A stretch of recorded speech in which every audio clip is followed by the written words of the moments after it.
Welcome back to Need for Speed Karts. Today I'm at another location, which is Gepps. Usually I'm at Paraka, but this is a Wednesday and usually the Paraka one is on Tuesday. But I thought I'd try another track out. So here we go. Starting off in position 5. That's where I qualified. I'm in kart 8 and this kart felt quite fast. So this is a track I like a lot because we have the indoor part and the outdoor section.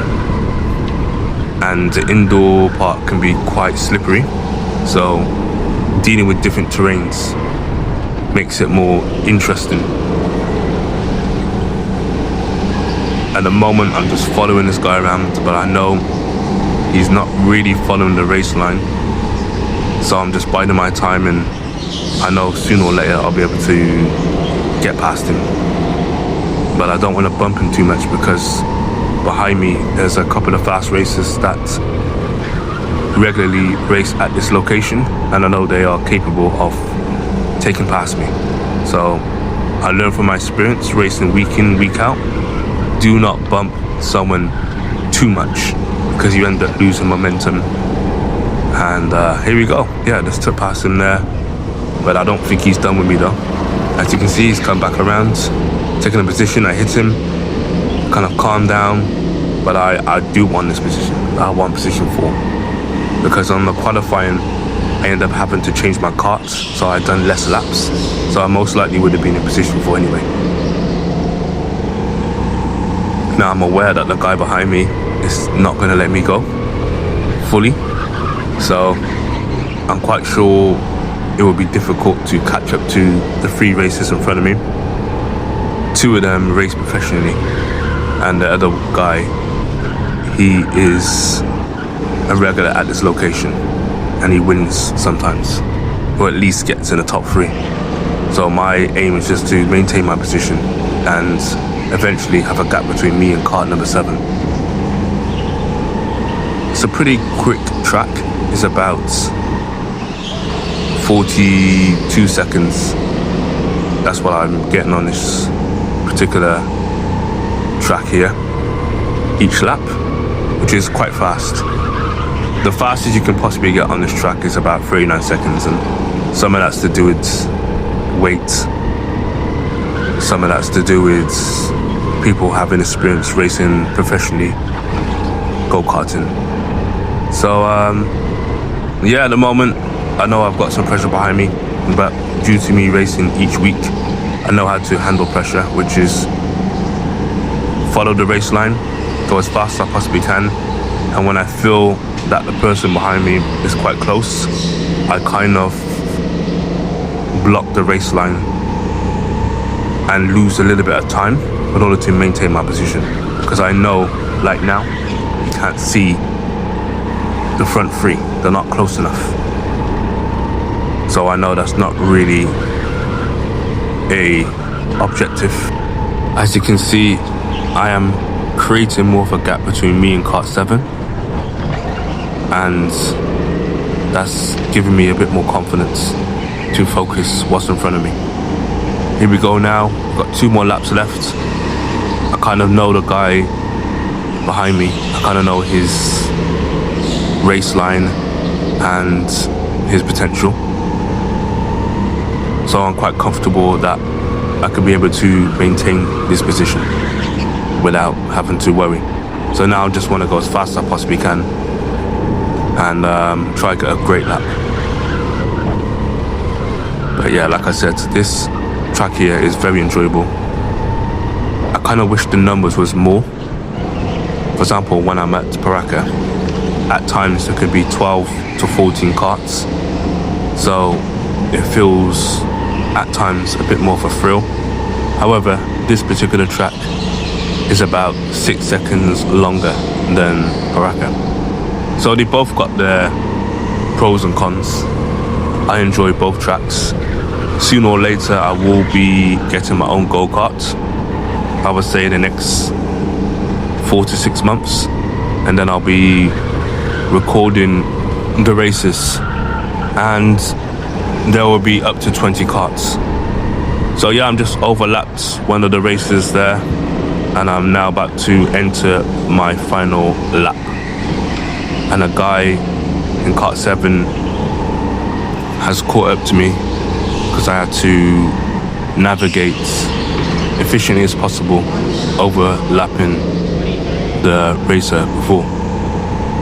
But like I said, I can see there's a gap between me and him, so I know overall I'm probably half a second quicker, so I'm not too worried.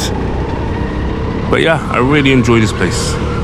It's a place that I will attend more regularly. And here we go now, just about to finish off. Position 4. Nice, quick race. Now, due to my position in this particular race, I start off on the next race in position 4. Now, I'm going to try to keep up with the 3 races here. Now, the 2 racers in front of me, I believe both of them do have their own go-karts, and they do race professionally every now and again. So they are very efficient on this particular track here. And the one in front, he races here almost every week. So whenever I come along, he's always here. And the guy behind me in kart number 7, I'm not too worried about him in this particular race, but I know he might try to take past me at some point. I'd have a little crash there, and now he's taking this opportunity. Like I said, I can't write him off because he is good. But now my objective is to get past him instead of keeping up with the top 3. So that was quite annoying. The moment I crashed, I knew that that was my opportunity gone, because the top 3 racers don't make mistakes.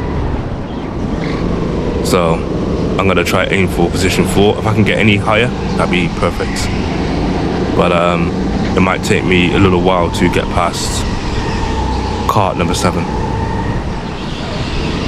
There have been times in the past where I would be way more aggressive than this, and I would have definitely hit him out of the way. But as you can see, I'm trying to do things a little bit more cleanly, and I have a great overtake here on the corner. He left it too open, and I take the inside lane. But as you can see, those guys are battling for first place amongst each other, but they're doing it cleanly. Because if they wasn't doing it cleanly and they was bumping each other, then that would give me the opportunity to catch up to them. But yes, it's going to be very good when I get my own go-kart. There's going to be potentially a lot more action, depending on how much people will be in the particular race that I'll be in.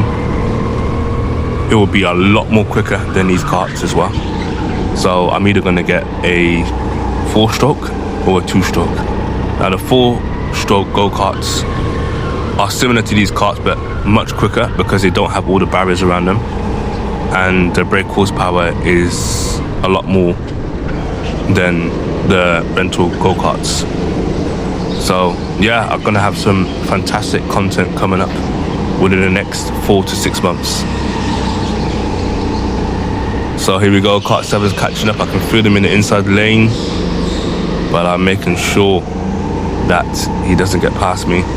I know this track inside out, so I know how to keep people behind me and also eventually move off from people as well.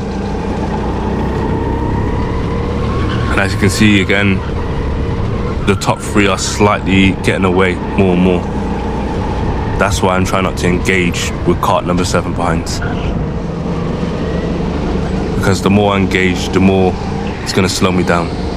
Like you see in Formula 1, when you are in a position of defending your position, it usually slows you down each lap. I'm in the lane, I'm in the zone. I know exactly now what to do for the last 2 laps, and that's just keep doing what I'm doing. But I was surprised because there's a couple of guys behind me that race here on a regular, and I was surprised that I didn't get to see them once tonight. So I'm not too sure if the karts wasn't quick, or it could be to do with the experience that I've gained by racing on a weekly basis. So I'll just say that. I'll say it's to do with my experience, or it could be a mixture. So here we go. I'm on lap number 7.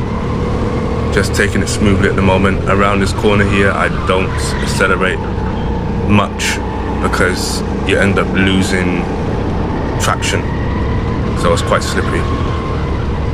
And around this particular bend, take my foot off the accelerator slightly. Here we go.